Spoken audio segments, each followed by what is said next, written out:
Deke. Tub. Gotta sit up. Gotta look skinny.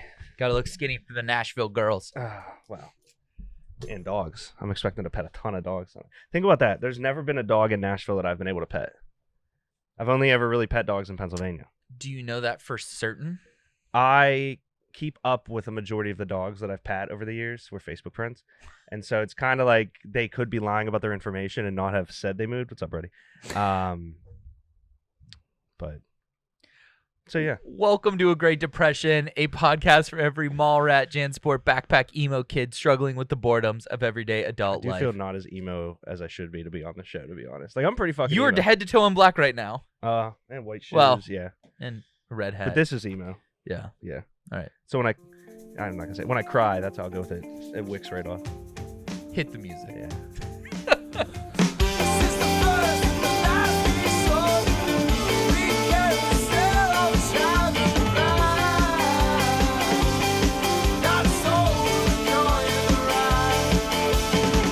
Broadcasting today from the Union Fitness Studios. Union Fitness is located on the North Shore of Pittsburgh. Union Fitness is more than a traditional gym.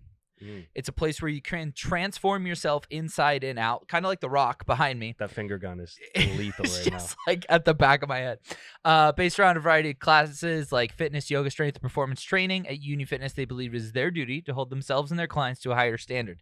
They practice what they preach and uphold the values that make Union Fitness the community it is. Go to unionfitness.com today and sign up for a consultation through Union. There is strength, big strength, giant strength. Giant strength. By the time everyone is hearing this, you have moved to Nashville. Yeah, I won the lottery. I moved to Nashville. Which is an interesting city to move to if you won the fucking lottery. I got married. Yeah, no, I'm just expecting these things to happen in the next week and a half. I don't think that that's a bad move. Like, Nashville's like, you could have a lot of fun affordably. Yeah, I would probably... You could really stretch that out. If I won the lottery. Yeah. Because there was a thing back in the day where Mark Cuban gave advice to whoever was going to win when the Powerball was, like, massive. Uh-huh. And the tough thing is I don't know which way his advice went.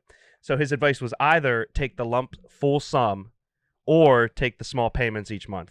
And I can never remember... because those are the only two decisions. Yeah. Like, those are literally the only options. Googling it would not be... I would feel like a fake Mark Cuban fan if I Googled it. I feel like Mark Cuban would tell people to take the check.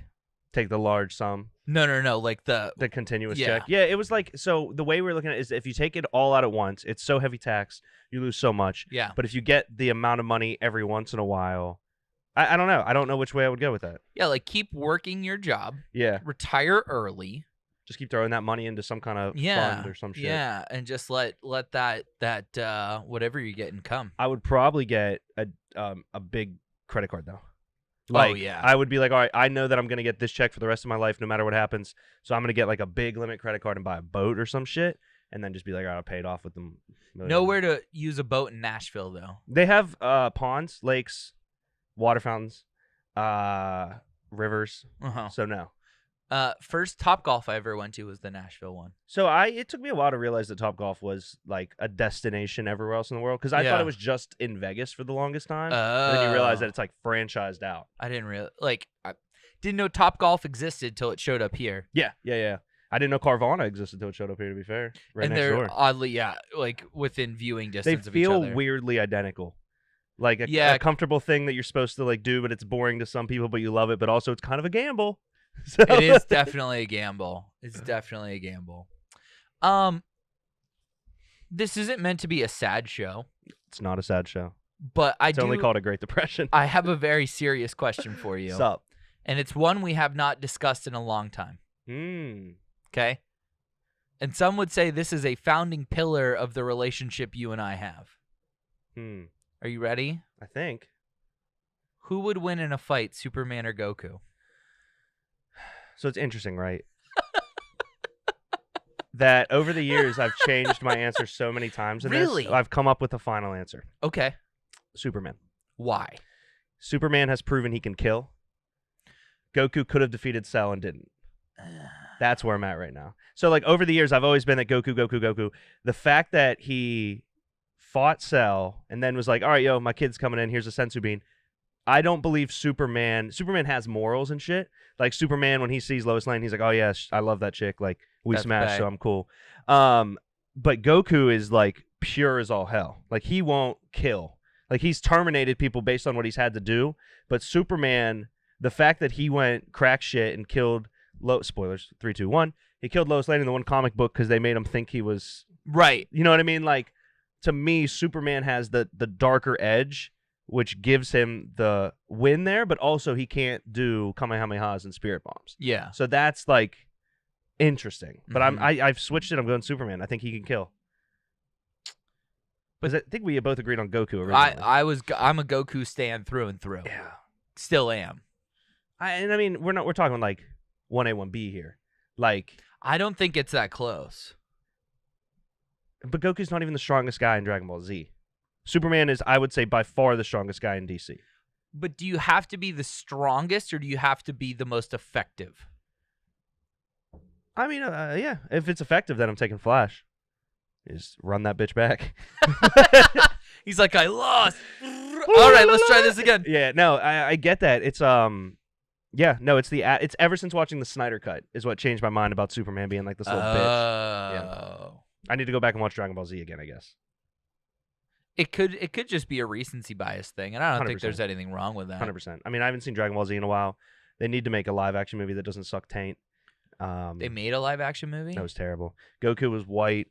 Oh, this is right. Yeah, I it was remember trash. this. Yeah, It didn't make any sense at all. Yeah. I don't know, because the other variable for Superman is that Goku doesn't have a true kryptonite. Like, if you fuck with his family, he'll, you know what I mean? Like, but Gohan and Chi-Chi are his But you could say the same about Superman and Lois Lane. But Superman really does have one thing that can destroy him every single time. Right. Goku ain't got no guaranteed kryptonite. Yeah, because his tail's already off. Yeah. Yeah. Because he dies and comes back for the Dragon Balls, too. It's like... Right. And even if they don't bring him back with the Dragon Balls, he can run down Spirit Way. Yeah. He's good at that. He's very good at that. He's got it down now, Pat. Like the last time he does it, he's like, "I'll see you in 3 days and 4 hours," or something like that. To He's the like, second. yeah, like, he knows it. Man. He knows it It's down. like you die way too much too. That's Yeah. the other thing. Like he dies so much, he knows how quickly he can get back. Yeah. I hate these lights not I being know. just... It's not that I hate the lights, I hate but the I lights. do it with my Xbox all the time where I'll pull my phone charger up and it'll hit the front sensor to turn off the Xbox. And I'm like, how the fuck can a plastic cord turn off Why an is it? Xbox? Yeah, like fucking technology. What do you think about the whole you move in pits and then thoughts from the bench thing? Because it's a question I get all the time, and I think our company answer at this point is you're not moving, we're expanding. Yeah, no, it's so the thing is, the one thing that we've put so much time and effort into is having people on each show that don't need us, right? Which is kind of the new vision of the company is to empower people to do their own show that we can fill in when need be. But Ranking Scored is now operating without any one of us two having to be a part of it. The Vault operates at a very high level with their content, which I love by themselves. There are obviously one-off series, so like Pizza, the Trivia Show, which is on hiatus till I get down there, just because I want to reset everything with that. Draft Day, and obviously 2 Beers Deep. But the other side of it is we made the correct changes on all the shows to make sure the time difference doesn't hurt us. And 2, the goal in Nashville, honestly, is to find more people like us. I already have a friend that I've tweeted at for like 2 years now. She went to Penn State, and we just met through like Barstool Twitter, basically, and she blogs. She's very funny. She's someone that I'll be talking to down there about doing some kind of show or podcast or something with. And finding that, because one, like, the video content that'll come out of Nashville will be very vlog driven. So it'll be the vlogs back again. The brewery reviews will be a big thing in Nashville that I'll do. And then hopefully either just Greg, but I don't think Greg can go to no offense to Greg, shout out to Greg, I love you. There's no fucking way he's going to a bar by himself holding the camera up and feeling comfortable. Right. Like, Greg has come out of his shell formally on these brewery reviews and everything else, but to get him someone there. So the company, and honestly, it's funny because we went into the global pandemic at a time where we were just hitting our stride for live shows and like being together. So then we had to pivot so hard and do all that now it's a luxury to be able to do it over Zoom and do those types of things. Obviously there's complications, but there's no reason that any of it would stop. Mm-hmm. Like, there's nothing logical about us shutting something down, or the only thing that might change is, live shows and the cornhole tournaments and those types of things. But we've also built such a strong group here that like Tom is going to text you every day until another one happens. Yeah. You know what I mean? And the union guys wanted to happen. And we have Moorhead, who has some things in the works for like video series stuff. So a lot of moving parts, a lot of moving pieces, and all it's going to take is to make sure that I'm available 24/7 when people need it. So it's the same as here. It's just I need to make sure that if like there's a lot of times where Mac will text me about a blog, or like Austin will be like, hey man, I put this blog up. Vo will text me about, hey, I forgot about this Twitch thing, and I like won't answer directly because I'm like, I see them in an hour or whatever. So that's the only thing that I need to perfect, is being more available to the people when they have those types of questions. But everyone's also in a really comfortable place. Like when we did the NFLopoly for the Vault, like Smalls was doing things on OBS that I've never seen. And I was like, hold on, Smalls. I was like, pause the fucking show. Like, what the fuck did you just do right there? He's like, oh, I do da da da da da. There's a lot of shit he does that's complicated. Like all of our wonderful sources and layers, he had all his scenes. And I was like, dude, you are fucking chaotic as a motherfucker. But we have people now that are putting it into a position that it's easy for them to continue to do their own show without us having to nag or do anything. And also, and you're very aware of this, we have kind of a thing here where it's like, you don't need to post clips to social, but your show's going to fucking suffer if you don't. And it's like, no one's in trouble if you have a bad week, you don't get the clips out. No one's in trouble, but you need to understand when you only have 6 viewers on that show, that's why. Or people just aren't watching the show like last Thursday. Little things like that happen. And that's also because I didn't put clips out enough. You know what I mean? So it's that correlation of we're all adults, we're having fun. There's a little bit of an expectation to, do some work, but it shouldn't be this daunting fucking thing, which I think is a good thing that you and I built, and it's solid so that anybody can move anywhere and we'd still be fine. So, long-winded answer. I think Brian Hal and I were having this conversation. He's like, it's very hard to find responsible adults who are willing to give their free time to do something that won't make them money. Yeah. It's we obviously continue to talk about the profit side of things, and moving to Twitch was very profitable for us to make an extra like $300 a month. And obviously we haven't put that money into purpose now, and it's a little bit of like, and we've talked about this, I hate spending money when I'm like, oh, well, there might be a better place for me to spend it. But I had that with buying the car last weekend. Like, I was like, I don't want to get this car because what if I find a better car? And I'm like, what a fucking dumbass thing to think. Like, what a stupid thought. Like, I'm going to walk out of here and there's going to be a nicer car across. Like, shut the fuck up and just do it. So that's what we need to start doing with that type of stuff. But the fact that these are all relationships that you and I have either A, had at a young age with a guy like Dre or Moorhead, or B, we've built so strong with like you and Malik, or bringing in Vo and Austin and combining them, or Benny and Smalls, even though they grew up together, like having that show. It's not like guys sacrificing something else to do these shows. We've painted it in a way of like, hey man, look, you came to us and said you wanted to do a show. Here's all the fucking tools, make it. And a lot of the people been questionable over the years, but they stepped up. Yeah. Like, we've had a lot of question marks coming through the doors, leave, come back, things like that. But that's why we don't burn bridges. If a guy like, Marty comes back and he's like, hey, man, I'm in a great place. I'm ready to start the video game stuff back up. Sick. Awesome. Dope. Love it. Let's do it. But if he never comes back, it's like, all right, man, like we had a really good time when you were here. So it's tough to find those people, but we've built a really good group of guys, and we made it a community, which is why they do it. It's not just like I have a show. It's cool. Like, sick, I'm on Twitch. It's I'm part of Thoughts on the Bench. This is my role. So that's why it's going to work out, and that's why it's the best thing that's happened so far. Marty has one of the all-time Thoughts from the Bench clips, though. Which one's that? What? Let me show these nerds how to swing a bat, and then can't even touch the wiffle ball. I mean, one-handed. He said, if I hit it with this, he said, give me that bat. Yeah. I'll crank a home run. Threw his back out. Done for the day. Yeah. It was all-time clip. All-time I love clip. Marty. Yeah, there's so many names that have come and gone through the doors. Brooksy's one of them that's still like around, but not around, but around. And it's like so much shit has happened. He's got married. He's bought a house. We love the dude. And I'll reach out to him every time we do. Like the corner I texted him, but he was in Lancaster. And it's like the whole, I'm never going to tell someone they're done at Thoughts from the Bench, but there are going to be things where like I invite the people that I know are going to show up more than the people that are a little bit secondary. And you just earn that trust and earn that role. So like Marty, Brooksy, if they came back, I'd be happy.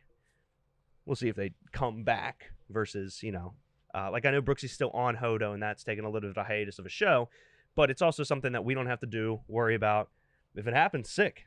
If not, then they just don't get the views and clicks and stuff like that. So, what are you excited for in Nashville? To be on a professional note, to be taken serious as a creative individual outside of these walls, because I think there's a lot. So like there's the combination of who you hang out with and the role that you play, right? So in my group of friends in Pittsburgh with like Cody and Chance and them, I'm more of the guy that, for years I've been like, all right, I'll set everything up. Like I'll just set everything up, and then the party's good. Cody's doing the concepts, Chance is Chance. Like, I was the guy, the nuts and bolts person very much. You go to my professional career, and not that I wasn't taken serious, but it was very much like, because I would put my hand up for a lot of stuff, and because I didn't really know what I was doing initially, there was just like, oh, okay, like, it's just Derek. And then there's here, where at Thoughts from the Bench, it's you and I creating everything that we ever do, and we're just able to do it. So there's so many layers of kind of professionalism throughout all three of those that are just so different humans of Derek. Like, there's Thoughts on the Bench Derek, which is, no, we're doing this, or yes, okay, Josh, that's a great idea, we're doing this. There was professional Derek, which was kind of sit back and learn and learn and learn and learn. And then there was, in my friend group, which was, I'm going to do all the shitty work because I know that that's just how I can help out. So those three things kind of combined. I'm excited to see in a city where, like, no one knows me, in a professional setting where they don't know anything but what's on the paper. I'm excited to put those three things together and start an actual career base out of it. That all being said, too, I'm just excited to fucking go somewhere different because everyone lives and dies in Pittsburgh. That's just the thing, and it's not a bad thing. Like, I never thought I'd move away, and I also don't think I'm going to be in Nashville for the rest of my life. Like, I'll probably do Nashville for a little bit, maybe one other city back here, have kids, they go to Kiski, and they can see my fucking jersey hanging in the rafters and be like, yeah, Timmy, fucking man up. But it's not hanging, just to let everyone. It is, actually, yeah, so fuck it. You guys don't know. You've never been to Kiski. It's not there. Might be. But no, I'm excited for the change of it, man. Where'd the pillow come from? Brody gave it to me. So, thanks, Brody. What are your goals for 2022? Thoughts from the Bench, or year 4? Yeah. We'll say year 4 because October is the unofficial birthday of the at least video side of things. But so we've kind of discussed it. I don't know if we ever like sat down. Like, we obviously sit down each year and we're like, all right, like, what did we do? What did we not do? Year 1 was a blog and a podcast that turned into all of our YouTube stuff. Year 2 was, all right, we now have, like, Two Beers Deep it was still before we brought you on as the producer of Two Beers Deep. We have Two Beers Deep. Everyone was writing blog. Year 3 was about expanding the shows that we currently have and adding new shows, and then halfway through year 3 was about switching to Twitch. Year 4, the goal is to monetize the YouTube, in my mind. So there's 2 things that I want to switch here. One, we need to get back to some understanding of blog writing that isn't just, it's a website, we need to keep it. Like, I really, really enjoy blogging, but you and I are in the studio Sunday morning. I'm in Monday nights. You're in all day Wednesday. I'm normally into, like, we just do so much of that when I get home, I'm like, I'm not writing like a fucking blog that I know 5 people are going to read, even though I enjoy it. So the goal now for it is we have all the shows that are running, functioning. I would like to add another show or 2 when the time is right with the right people that aren't us. But making more one-off videos is another reason I'm excited for Nashville, is to go see, like, just take a camera and go to the Pentathlon or whatever the fuck that Greek thing is, and, like, go to breweries down there, because the Home Run Derby video did so well, and the Yinzermont videos do so well, and the Cornhole Tournament videos, they do really well. The vlogs were doing well. So to show people that, and I do it a lot on my own personal Instagram, where I like to show the guys, like, hey, like, I'm just going to, you know what, fuck it. I'm going to have a day where I'm out in the wild, and I'm going to record deer for 15 minutes, but I'm going to make it funny. Or giant horse penises. Or giant horse dicks. Like, most of these guys are like, oh, well, I can I do this idea? And I literally text back, I'm like, shut the fuck up and do it. Like, come with something, because I can't conceptualize this idea with you. But also I do that same thing all the time where I'm like, oh, should I do this? So the video side of things on YouTube, where we're functioning a little bit more of like the trivia show, or we expand some other smaller concepts we have. I think making draft day more graphically appealing for YouTube and for videos, I think that's the next push, because each time we hit a level, we are like, all right, sick, we have this down pat. Like, we have blogging down pat, we just need to do it. We have social media now down pat with 5 people, we just need to expand that. We have our live shows down pat, we just need to maybe rework some of them to make them a little better. So the video side of thing on YouTube is something that we don't put enough time and energy to. So that's like the most logical next revenue stream for the company. Okay. So. All right. Man, I don't know. Those are just some of the questions I get asked all the time, and I know our audiences have a Venn diagram where they mix, but largely our audiences are pretty separated. Some people still don't know that Two Beers Deep and Thoughts on the Bench aren't the same fucking thing. Right. That was the toughest thing at the beginning, which you and I talked about, which was like, no, Thoughts on the Bench is the company, Two Beers Deep is just a show. And everyone's like, well, why don't you just do Two Beers Deep? And we talked about it many times. if you, me, and Greg put all of our effort only into Two Beers Deep, Right. I feel like that show would be in a much better place in terms of views, clicks, profit, partnerships. All sorts of stuff. But we're also building a company, and I like the energy there a little bit more because now we have cogs in the wheel that are moving without us. Yeah. So it's like, all right, now we go back. Now we put the energy back into Two Beers Deep and other things like a Great Depression, and we get that energy rolling there because we did the work. Like we have guys like Smalls and Vo that can fucking do it. Right. So, well, I mean, there's a reason we call Two Beers Deep the flagship show. Yep. It is the trendsetter. It is the standard. Yeah. Hey, your show should be this good. Yeah. And that's why the three guys who started the fucking company are on it. Yeah. But I think also it's the rising tide kind of thing. Rising tide rises all ships. Mm-hmm. And if Two Beers Deep is growing in that next plane, right? So we kind of the way I'm explaining to people is we got everybody here. Yeah. Everybody's getting like 10 average viewers. Yep. Right? Or more, which is awesome, right? So everybody's here, and Two Beers Deep was here. Yeah. And now Two Beers Deep's like 20 average viewers. Well, and a lot of people don't know we left Facebook on a 50 average viewer thing. Like we were in our peak, we were getting 50 viewers on Facebook consistently. We dropped a little bit beginning of the year just because people weren't watching it, and then we made the move to Twitch. We sacrificed like 40 viewers, and it's harder for people to get to. My family kind of hates it because they can't just click and watch. They got to go to Twitch. They got to make like all those things. Yeah.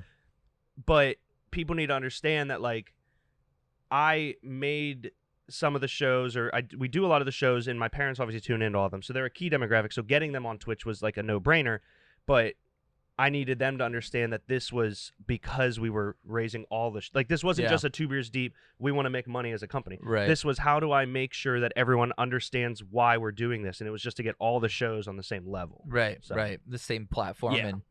And now with a Great Depression and hopefully some other things we have in the works, we're trying to build back up that YouTube, Facebook show that is pre-recorded kind of thing coming out. But there's a million and one people that have been in my ear that, well, you should just go do your own thing, or like, why are you part of Thoughts from the Bench, or like, why isn't Two Beers Deep its own thing? And it's like, man, at the end of the day, the company will be more successful than any one show. 100%. And I think the most interesting thing about it is all of those people, maybe some of them do, so I don't want to say all those people, a majority of the people that tell me how to operate Thoughts from the Bench have no fucking clue what they're talking about. They just see things and say it. So one example is that people will be like, hey, man, like, I want to start a podcast. Sick. I have a Word document with all of the equipment I started. Yeah. So it doesn't have, obviously, all the shit we're running now. It has my audio box, the first mic I ever bought, my MacBook, the software. We just helped a friend of mine. Their entire streaming platform is based off of our studio template here. Yeah. And the studio template we have is something that we share with people that actually have the opportunity. But this other list, I literally just send it to them. Yeah. I'm like, here's the equipment. And they're like, yeah, but like how? I'm like, no, like you're just not going to fucking do it. Yeah. Like that's the difference that people don't get is, we may not be, where we think we should be as a company. Our shows might not be there.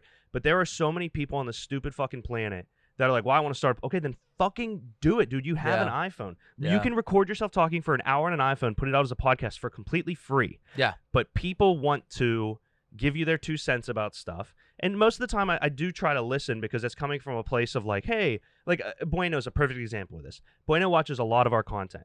He'll text me and be like, hey, man, I just wanted to give you my 2 cents on this. Thank you. Because he watches. He knows my plan, the goals. There are people that would be like, you guys would be way better if you did this. Yeah. And I'm like, better is not a fucking tangible thing. Yeah. Better is a subjective opinion.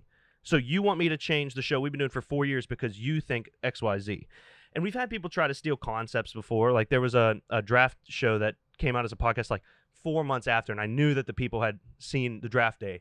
And it was just like, all right, like cool. And they did 3 episodes and stopped. Like that's the difference that people don't understand is, all of our shit's not a home run. All of our shit's not this tremendous event. But we're also training our motherfucking friends to have new skills. Right. And we are putting out content that is original. And we're not a meme account. No. We're not a UGC account. We don't get people that send us shit. And we're like, all right, cool, post this really funny video. It'll get clicks and likes. No, all of our shit is ours. Like every single thing that we put out on the internet, we own, we operate. Every meme, graphic, whatever every is single created by hand. And you create them all the time. And it's like a lot of the running clips. So when people give me their 2 cents about the company, I take it with that grain of salt of like, all right, Where are they coming from? Yeah. Do they think that like they just know better, or are they actually watching the content and helping it improve? So that's kind of like the lens you got to look through with it, because so many people want to tell you, well, but, and it's like, shut the fuck up, man. like I thank you for your 2 cents, but also, what the like? Why do you need to say that, or get the fuck out of here? Most people do come from a good place, though. Yeah. No. So. Is Thoughts from the Bench a sports company? Yeah, to its core. It's funny because a lot of, most people, like, I've been told, like, all right, so basically you're just trying to start a bar stool. Like, well, what if you I'm like, no, shut the fuck up. Like, no, like, they built the formula to create content on your own, and we followed the formula, but to our own. To its core, Thoughts on the Bench will always be a sports channel, a sports entity, a sports thing, but that's also because that's where you'll find the most ambitiously underappreciated people. Yeah. Everyone watches sports every day, and they're like, wow, man, like, I played sports growing up, and you have that little bit of fire. There was this old story. You never played the game, man. But there's this old story that a coach was talking in the locker room to his kids or some shit like that, and it was a speech that I remember from, like, my freshman year of college, and the coach was basically like, guys, like, you get to play one football game a week under the lights where everyone cares about you. He said, some of you may go to college where you get that same feeling.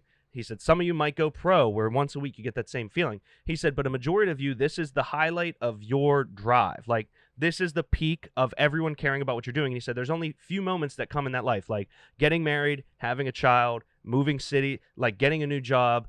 Those types of, like, oh my God, this is it, like this hype up moment doesn't happen for anybody on the fucking planet after high school sports. It happens every Thursday here. It happens every Tuesday here. It happens once a week for at least every person we have, where they're like, all right, yo, like, let's go. It's my fucking show. That's what we're recreating, and that's what people don't get. Is like, it's not, like, if we never make it as a company, fucking cool. Like, we had a great fucking run, and we have as much fun as we have, and we're teaching our friends skills that they don't fucking know.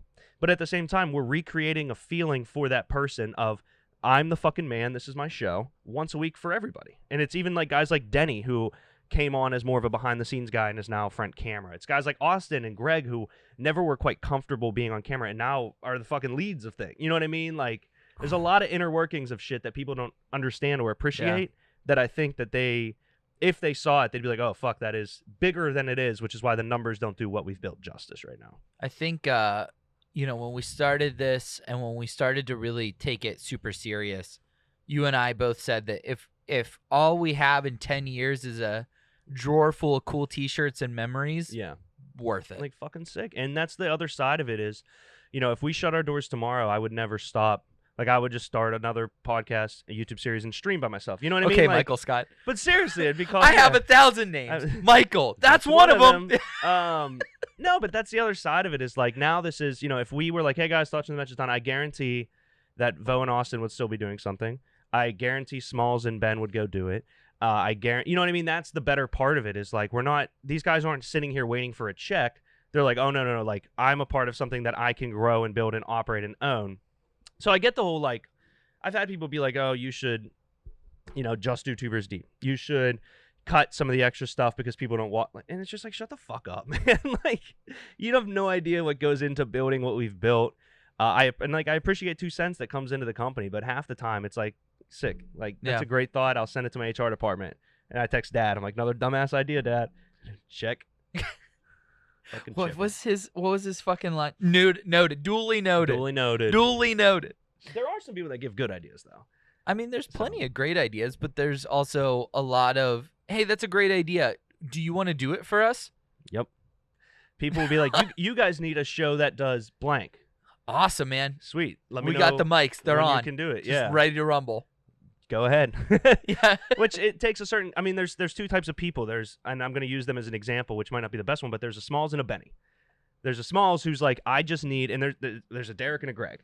I just need a motherfucker to show up once a week. And that's how Two Beers Deep started. I was like, Greg, if you can just come over every Thursday, I'll handle everything else. He shows up, handle everything else. 4 years later, it's still going. I think that that's the nice balance that we found of matching people. Like, Austin is very good at making sure he has his rankings in, making sure he's there, and Vo wanted to learn the computer. And I think that balance of, like, finding somebody that wants to learn this side with someone that just doesn't have the passion for this but on camera has been a really good formula for us as well. Yeah. Those sound like great combinations. We'll get you in. We'll get Jeremiah and you. It's together. almost like I had one. Fucker. Boyd.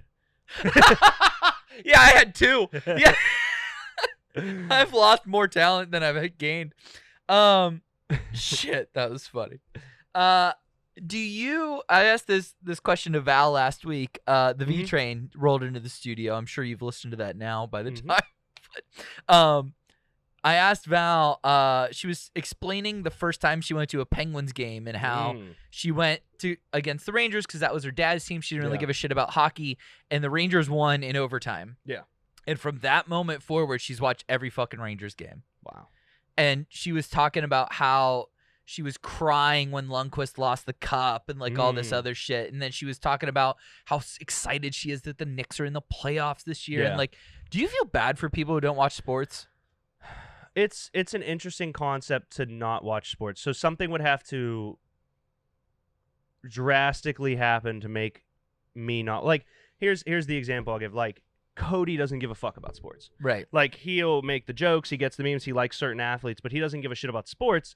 So there's like a double-edged sword here of like, all right, like me, I'm like, what the fuck does he do on Sundays? Like, what the absolute fuck does he do on Switch on? I don't even know what to do on Sundays when football's not. Yeah, I don't get like the anti-sport thing. Like, if sports isn't your thing, that's fine.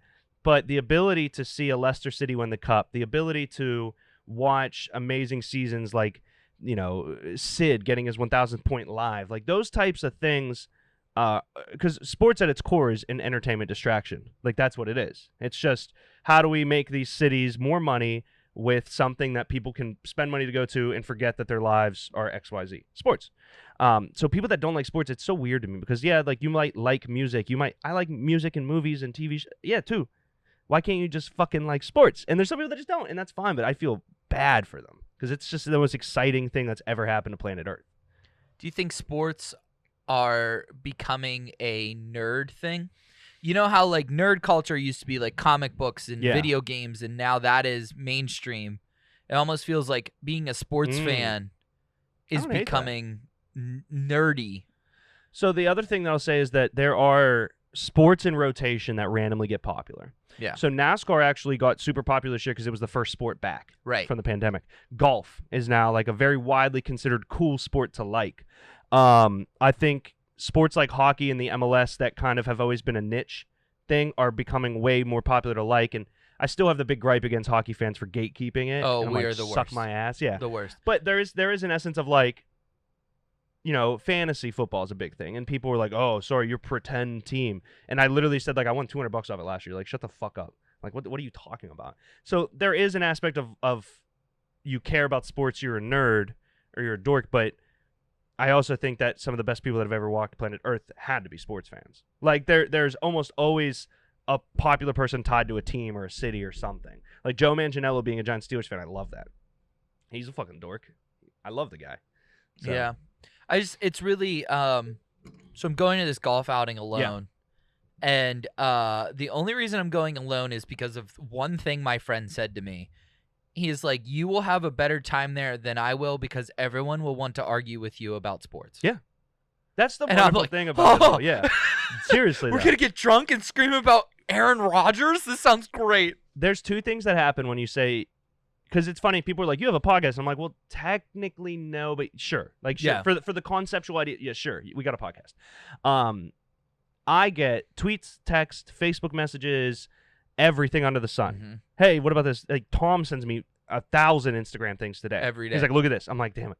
So it's gone to the point where I don't watch sports as much as I used to, like sit down and watch every single game. One, because the way the internet works, it's just easy to get stats and everything updated. But two, like so many people are messaging now because we have a sports show. So everyone's like, well, what do you think of this? And I'm like, all right, like the amount of times that I have to randomly talk about sports, which I adore, I'm like, all right, I don't even need to watch the game at this point because that guy just told me everything that happened, and now I'm getting my 2 cents of it.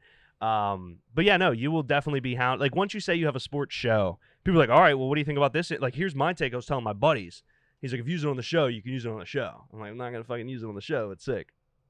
I think, but it's funny. My mom's friend is my age, and they come over all the time, and we have like board game night basically. Yeah.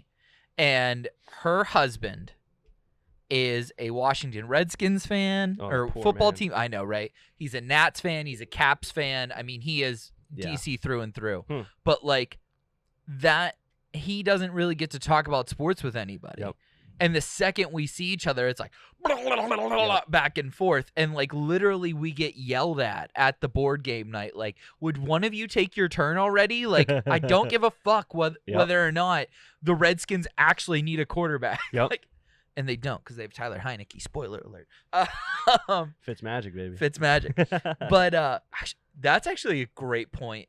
They have two of the most like cult following. Like if they had Duck, it would be That would be the greatest cult following. Yeah, It'd be greatest quarterback unbelievable. room ever. Yeah, I mean that quarterback room has tails, bro. They're fucking pirates. They got stories, my guy. That's Tortuga down there. It's Tortuga in DC. But I just it's interesting because like a lot of the people I hang out with in my adult life don't like sports. It's interesting that most of my friends in the city. So Cody doesn't give a shit about sports. Chance Chance knows enough to get him in trouble. Yeah. Because he'll be like, dude, aren't the Knicks bad? And I'm like, no, they're like fourth. He's like, oh. And then he'll look at him and be like, oh, yeah, I knew that. And Chance is a diehard Pittsburgh guy. So, like, Yeah. he loves the Steelers. He loves the Pens. He loves the Pirates. He just doesn't care about, like, the ins and outs of the inner working of it. But he loves the passion of sports. Yeah. And then you get into some of the other friends, like most of the Point Park guys or, like, the Six Pen guys. Like, David Seckley was one of the reasons that I started all this, too, because him and I used to draft every day at work. So we would draft. All right, let's do it. We started. I remember the very first one was just point guards in the league at that moment. And he was like, all right. And I was like, yeah, let's just draft them. It ended up so popular that in the restaurant, we would have to leave people out. And one week we did 10 people drafting 5 movies each with the letter of the alphabet. And it would be like, all right, it's Catel's turn. Like he's up there. He's serving his table. I'll leave the list right here. He'll come back and you couldn't pick a movie that was like, something. So then we're sitting there. I'm like, damn, what the fuck? I can't think of 50 movies that start with A. So then we had to it was just, it tumbled into this giant thing. And it's because it all started from sports. Like that's the best thing about, everyone being obsessed with crypto and everyone being obsessed with all these things. It all starts with sports and sports betting to get that itch. True. So sports is everywhere. It's very much true. So Armageddon would be my first A pick. Avatar was probably mine. Anaconda. Yep. With Jennifer Lopez in it. Yeah. Airplane. Airplane's a good one. So and then we'd always be like, all right, well, can you take Airplane 2? And that was a big no until we get down to the end of it. We're like, all right, yeah, you can take sequels because we're running out of movies. I think you can take sequels as long as they have different names. So like Indiana Jones, Raiders of the Lost Ark. Yeah. Like one of the interesting was like Harold and Kumar go to White Castle versus Harold and Kumar Guantanamo Bay. No, those are different movies. Okay. Well, Yeah. It's not that they're different, but like we would have drafts where you get the entire franchise, which is tough. Yeah, because like aliens. Yep. Kind of bullshit. And then who gets AVP? Alien versus Predator. Like, you know what I both mean? franchises. Which is one of the best movies growing up that I ever saw. Total sub thing. That was not that mashup movie, but Yeah. Jason versus Freddy was like the first time I saw boobs, but like with my mom. Mine was Titanic. My mom tried to cover my eyes, and I was like, I want to see the movie. Like, we paid to see it, and I was like, boobs. Oh, boobs. Yeah, Like, I get boobs. it. Damn you, Kate Winslet. Boobs. What? I don't know. What else do you got? I don't care, man. We could talk about. Do you have any more questions about the Nashville move? Do you want to talk about all the funny failed concepts that Thoughts on the Bench has had? If we talk about funny failed concepts, it's going to be a grocery list that has Josh's name next to it. Yeah. We don't point fingers. It's a loss for all of us. But A lot of them. Yeah. Although I would remove tossing bags from the failed list because it became Boondock Banger. Yeah. There's So boom. Yeah. But tossing bags was an interesting concept because it was just 2 beers deep with different people. yeah, and Tom and Ryan were both pretty camera shy at that point. Super camera So shy. it was Josh from 2 Beers Not- Deep. Not now the Tom fucking asshole that you see every That's the thing about being on camera, though, man. Like, so many people will sit here and, like, even my buddy Brett back in the day on 2 Beers Deep, he filled in for Greg one time. And Brett normally, like, screams takes. He's a big LeBron guy. He thinks he's right about everything. We get on there. I'm like, yeah, today, blah, blah, blah. I'm like, what do you think, Brett? He goes, yeah, I think that, it was a good game. And I'm like, no, motherfucker. Like, you waited all your life to be on this show right now. So then he opened up. But, like, people don't realize, like, this isn't normal to be able to just talk No. and be recorded. Like it took me a long time to realize that was a skill of mine. I did not know that was a skill. Well, and even like someone who works in the industry. Yeah. Like early Idiot Hour episodes, I'm atrocious. Yes.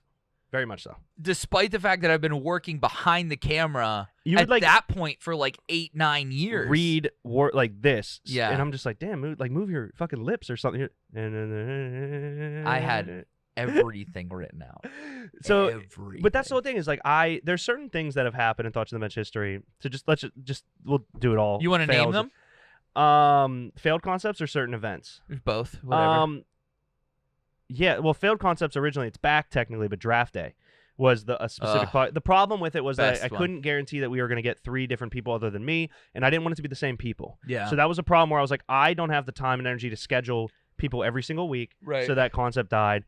There was the original fantasy football podcast, which I did a season of episodes under. Is that the Sunday morning show you were doing? No. So there was an original. It actually, the Anchor account turned into draft day. There was an original fantasy football podcast that I would do and try to do it twice a week. I think I'm vaguely remembering this now. But that was back when I was traveling for work. Yes. So I couldn't just take everything with me, and I should have had like a mic and just talk while I was driving. Right. But that was, before we really got our feet going. We didn't even have a website. No. I'm trying to think of if we had anything else that was like big. I mean, the vlogs were cool for what they were. It was a very pandemic heavy thing that I was doing, which I want to pick back up when I move, but I just stopped. The wrestling videos, we got our first C&D off of that, which was fun. Yeah, the wrestling videos were great. Shout out to Fisher for being there in the early days too. I still talk to him here and there. Dude's the man. And I'm trying to think if there's anything else big that we kind of halted on. I mean, Benny Buckets had a couple podcasts that the problem with Ben was that he is a very funny guy, but he didn't know what to do originally. And it was let's have a laugh, but he wanted me on every episode. And I was like, Ben, like I get it, but also I can't have people that need to lean on my comfortability. Right. And I was like, I don't need another show. So like, if you do it, I'll jump on here and there. So that was done. I still consider Hodo an actual show, but Hodo in its prime of actual videos. And then your favorite show, Morning Thoughts, that we would wake up at 6 a.m. on Fridays. And I would just eat. It just didn't make sense to me. On air. I loved it because it was you and Mac, and we would just talk, and it was like the rundown type of show. Yeah. It just didn't make sense to me. No. Like, it never actually made sense to me why to do it, but I was like, fuck it. Like, if we're going to do it, I'm doing it. I think that was actually Mac's concept. Yes, 100%. I think that was. He just wanted to do a guaranteed show, and we... Yeah, he was really frustrated with trying to get Hodo out regularly, and he's like, well, if I work with these two, it'll come out regularly, and... It was good for what it was. Yeah. I mean, that was, obviously we've had By the Wayside for a lot of iterations, and that was one of it. We also, had anything else. I mean, I have my laundry list. Like, technically, the cornhole story, it doesn't exist anymore. Yeah, but that kind of... That wasn't our fault. No, and I think that there's a room for it down the road when everything that we've been talking about starts picking up. When I can actually just get them a fucking videographer, and I don't have to be a teammate. But there were. I was thinking about the other day... Who doesn't touch a bag in fucking playoffs? To be fair, Juwan Howard never touched the ball and got a ring with the Heat. Hey. So, but the concept of Tom being kicked off the team. Yeah, that was a big I was flop. thinking about that the other day, and I was just cracking up. I was like, that was such a fucking weird storyline, but fuck it. We did it and tried it, and it was funny. I mean, the wrestling league, that was a cool idea. The wrestling that didn't league. stick. It was good for what it was, and I think that it was the purpose of it was original, which was like, all right, let's get people that love wrestling together and try to do some stuff. But it then, so that's the funny thing about Thoughts on the Bench is that started blending what people like to do with work, which is why we don't play Among Us anymore on Mondays. Right. Is that everyone would be like, oh, guys, are we playing? I'm like, hey, guys, like I understand that this is a fun game. We all have a lot of fun. I said, but I'm running a show. I need to know the numbers that day, or else guess what? We're not doing it. So people would be mad. Not like angry, but people like, oh, like it's 7 o'clock. Are we playing? I'm like, no. Right. Like you guys can all go play. You are all in the Discord. You can go play. I need to guarantee that we have something to show, and I'm not running 4 people on Among Us. No. So that happens here and there, which is really disheartening. We haven't had too many like failed things. Like I think that a majority of our ideas were strong when they were strong, and they may have tailed off at the correct time. Like I don't think we've ever shut something down because it was bad. You know what I mean? We've definitely been happy when certain things failed, like Morning Thoughts, and we didn't have to wake up at 5:30 a.m. I was happy to go to bed. Yeah, I don't think so. I don't think yeah, I don't think that anything that stopped was because of participation, and that's Yes, yeah. if things stop because of participation, then that's just its own natural discourse kind of running through its thing. But Yeah, I mean, yeah, it's nice to be like we haven't really had anything fail, and most of the stuff sticks. And I mean, a lot of the shows, you think about the concept of it, a lot of them did tail off Two Beers Deep. So Smalls used to jump on Two Beers Deep every once in a while and driving to the city, and that's where he got his real chops for being on camera. The Rankings Court came out of Two Beers Deep because the concept there. Draft Day came out of Two Beers Deep technically can because you we would help always Brody draft. with this pillow? What the fuck is going on over You there, went Ben? down, little dick. I think he heard all the pounding and freaked out.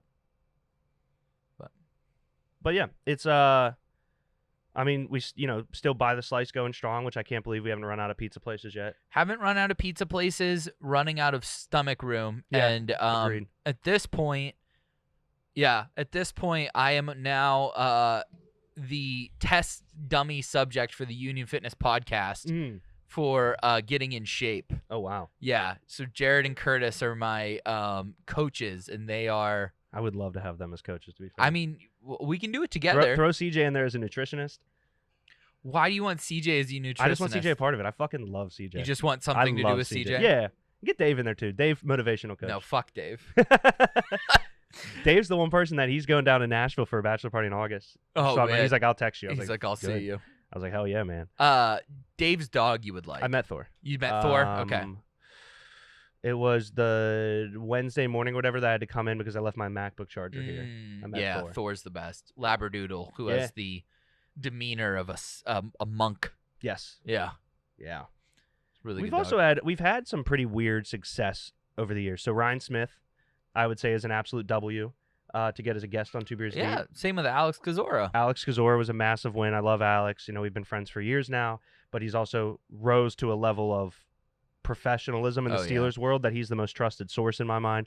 All the beer brewery success we've had is really cool. The Tom Ness interview. Yes.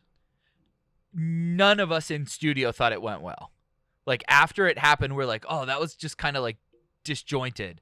But like as far as like the one that people talk to me the most about, the one that like Tom has messaged me about, like the like beer that's all over, like the voodoo, like connection now, like amazing. Yeah, and just to clarify, it wasn't. It was not a bad interview. We didn't think it was a bad interview, and Tom was absolutely wonderful. That was the first true guest we did not communicate anything with up until he joined the Zoom. Right. Like at least Ryan Smith, you had taught. Like Tom and I messaged back and forth a little bit. Yeah. That was the first actual guest that we had no clue. None of us knew him. Right. He didn't know what he was getting into either. Right. So once we left, we were like, damn, we should have like met better. him, come back with a million questions. But also when I rewatched that video, I'm like, we got a side of the labeling and concept that we don't get. Yeah. And having Tom as an ally is amazing. Like bringing Adam on, we all knew Adam. You know what I mean? And Adam Sorm out of Trace, when he jumped on, we all had talked to him or been with him or something like that. So it was so much more like, boom, right into it. We know what questions to ask. With Tom, we were just asking questions and then going from there, which is probably my favorite way to interview. But we left and I was like, damn it, we should have asked him this. But then the video does really well. And that's kind of how the fucking internet works, man. People like the things that you think aren't great, and then we put out content that we're like, this is a home run, and it does nothing. Okay, yeah. And you're like, damn. But I do. Two Beers Deep has had a lot of landmark moments in the past year, really. Duck's been big. Duck's awesome. The Black Lives Matter episode that we did, still I think is something that was weird to pull the trigger, or that's a bad turn of phrase. Weird to like green light for us because we're three white dudes who talk about sports all the time. Yeah. But we had some really awesome people on, and I think an amazing conversation that I'm really proud of. Natty is an extremely intelligent, well-spoken man that I think the world of Natty. Yeah. Like Natty has been my strongest supporter since starting all this, and will message me once a month and be like, keep going. And I love that about Natty. And to give him a platform and Adam to talk about non-black people of color being able to be allies and how this has all affected him and those types of things I thought was beautiful. That Movember was massive for us. Movember was really cool. That was really one of our cool. better moments just because it was, we made like the video was really good, I thought. Having you just naked shaving in the desert was always an interesting endeavor. I guess forgot. not naked, but yeah. I forgot I did that. Yeah. Yeah. But being able to actually like sit down and donate money felt good, and we have, the receipts of it, and that was like, all right, we're actually doing something. I'm trying to think of some of the other ones that we may have, some bigger moments or bigger days. I mean, all the big events, so like New Year's and draft day and that type Yeah. of stuff were always a Yeah. blast and fun. Live shows were always a big thing over at Scratch and like trying to find stuff like that. I think Yeah. some of my favorite moments have been when the people in the chat make their way onto the show for the first time. Like who? Bueno being one of my all-time favorite appearances, particularly the wild card game. Yeah. No, him. It was, 53-0 or something. Still has me in tears because he's just like I don't know if we stalked or shocked him or like what, but like those delays. Yeah. 53 to nothing. That's and like, who he is, man. And it was the most wrestling fucking promo, and like that was one of my all-time favorites.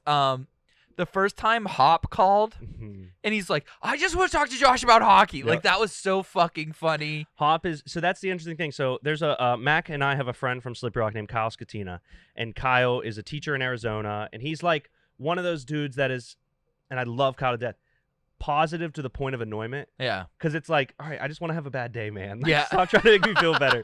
But after one of the live shows Kyle came to, and we talked about, there's like 3 layers to the circle of reasoning or whatever, or some shit like that.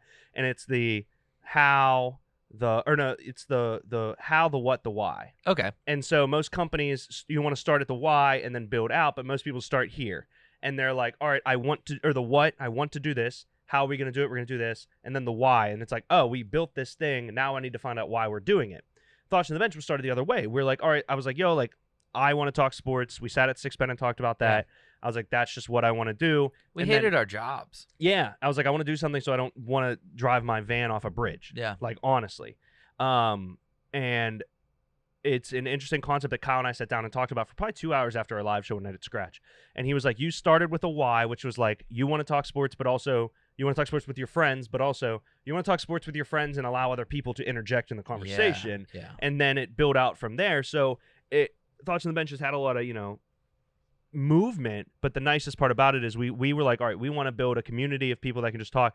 So guys like Bueno, Hop, Natty calling in, guys like Timmy being on every show. Like, we're not just like, I don't care about, and that's the other thing. People are like, all right, put it on Reddit, or you need to do more Twitch work, get more. I'm like, I almost don't care about getting more viewers. I care about retaining viewers more than I care about expansion, because we can get 1 million people watching the show off Twitch, and the comment section, I'm not going to say I would prefer to have less viewers, but I would prefer a more meaningful engagement with all of our viewers, whether that's 8 people. Yeah. Because on Rankings Court, everyone's commenting along. Right. And they're a part of it, and they're helping the show, and the show's live, and that's the thing that we couldn't really do well on Facebook. So it's I love the fact that we are comfortable where we are, and we're building, and people are telling other people. We have so many shows that people are like, oh, my cousin's going to watch tonight. I'm like, dope. Like, shout out to Hop's cousin. Oh, that's Thank right. you so much for tuning That in. was pretty great a couple of weeks ago. That, and then someone asked, like, we were I'm playing Hop's on... friend. Yeah. So we did, for anybody that doesn't know, I think it was 2 Beers Deep, I said if Hop, Timmy, Matt, and Natty, if they all brought a friend... Denny, yeah. He couldn't even get a friend. Yeah. I said, if those 4 guys who are always watching get a friend, and we double the number, because I think they were just the first 4 there, Yeah. I was like, I will donate 2,000 bits and shotgun a beer. And only Hop had a friend come, which is like... pretty funny. Yeah. But you start it, and it's, all these people. So then the phone call segment, I think, is my favorite thing 2 Beers Deep's ever done. Yeah. Like having, Ricketts call in, or having Bueno call in, having Hop and hearing his voice. Yeah. Because like Hop and I met from the shitty job. Like we went to Texas together because we both sold the same laminate company. Like, and we just became really good friends. We got tacos in the airport. Yeah. So it's all of those things. Like Matt Christopher is another wonderful example of a guy that just always watches and a part of it. We get more out of knowing those people come back than putting energy into getting new viewers. Yeah. So I was thinking of some other landmark moments.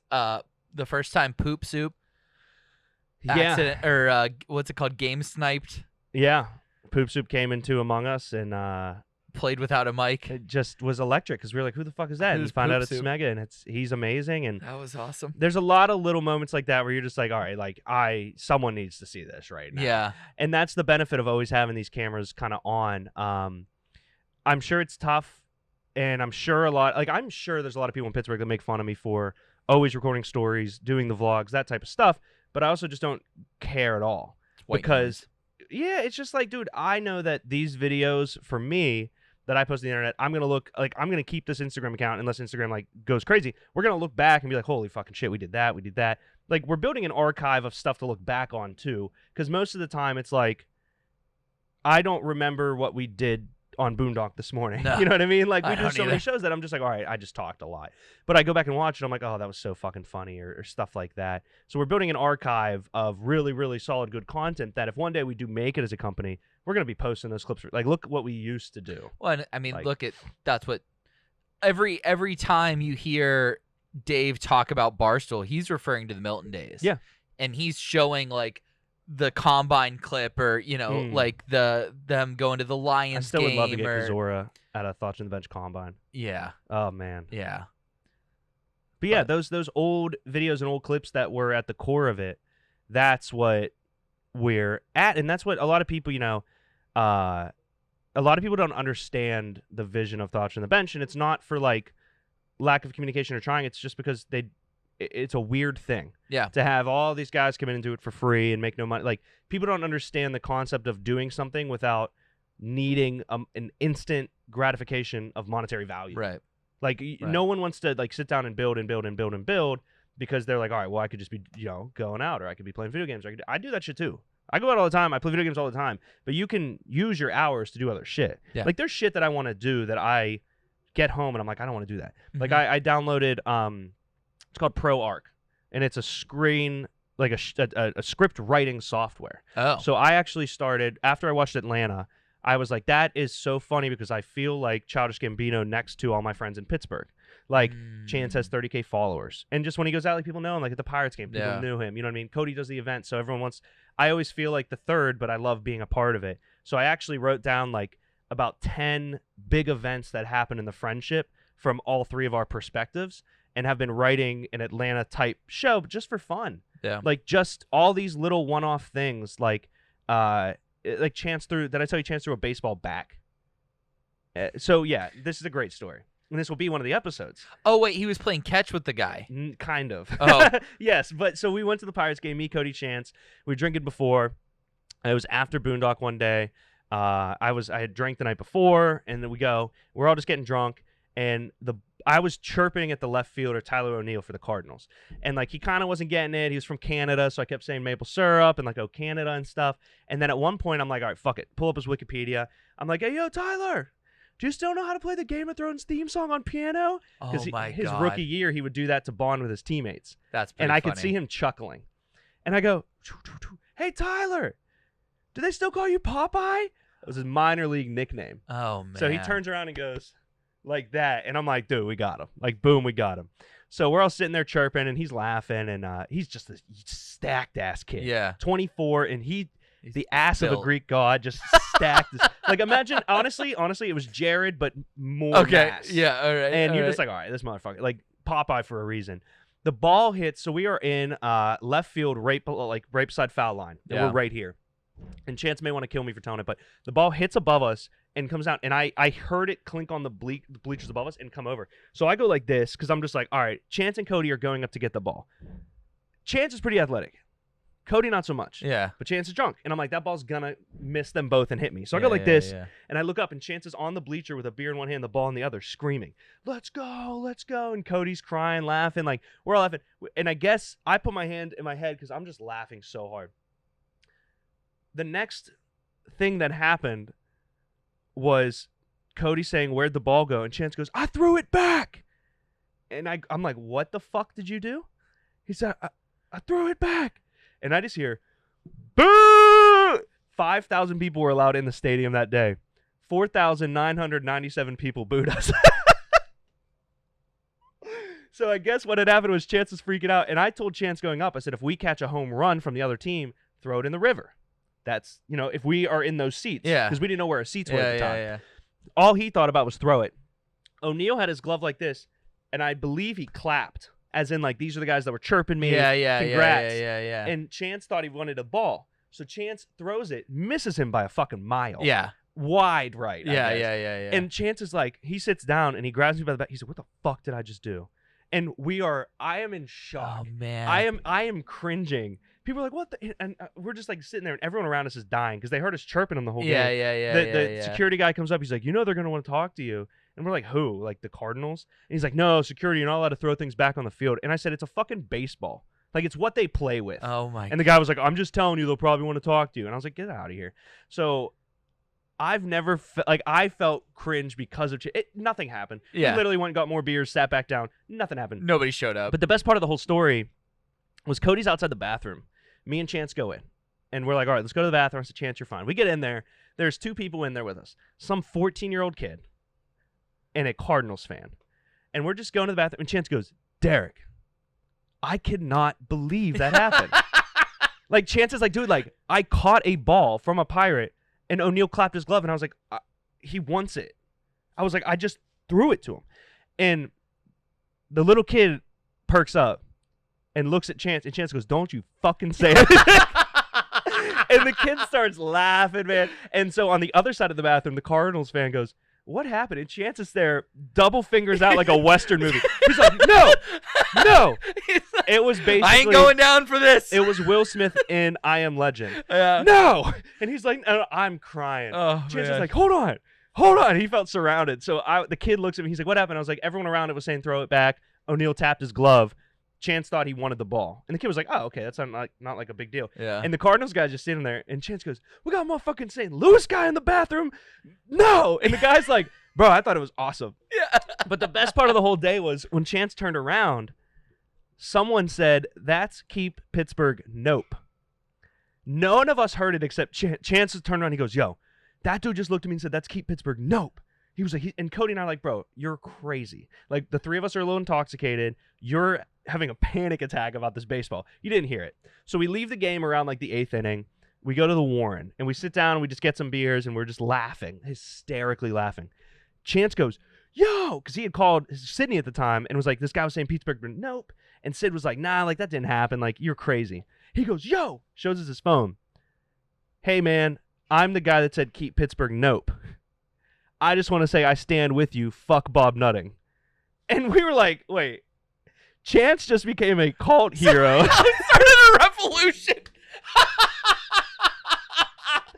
We were like, Chance just became a cult hero because now it's apparently just we're telling everyone he boycotted Bob Nutting. Everyone's like, "That's so fucking dope, man. Fucking Like, throw the ball back." I told him, like, Chance said, "Derek, like, am I going to be on ESPN?"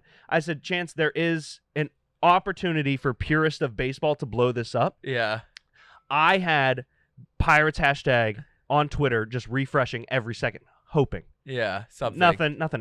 They didn't catch it. It wasn't on ESPN. O'Neal he's looked at us like this. Yeah. And like, Chance's what like, are you "I'm guys so doing?" sorry. Yeah. Like, it was one of those moments where, like, I can't describe how great it felt to not be Chance for the first time in my life. For the first time in my life, I was happy being Derek next to Chance. And it was just wonderful, man. And like, I love it. And that's why we feel bad for people who don't watch sports. That's why, yeah. It was perfect. Derek, thank you so much for coming on, man. I wanted to do one AGD, just the 2 of us, before you buzzed off here. So, good luck. Gonna miss you. Next time you do an episode, there'll be a golden tee in here, I think.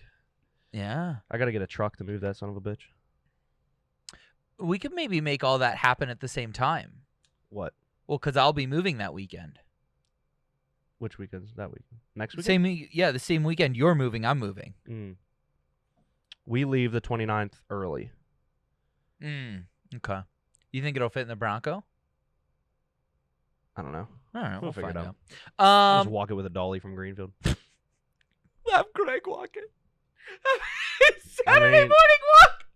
He's fucking... At the dolly. You see him crossing 365.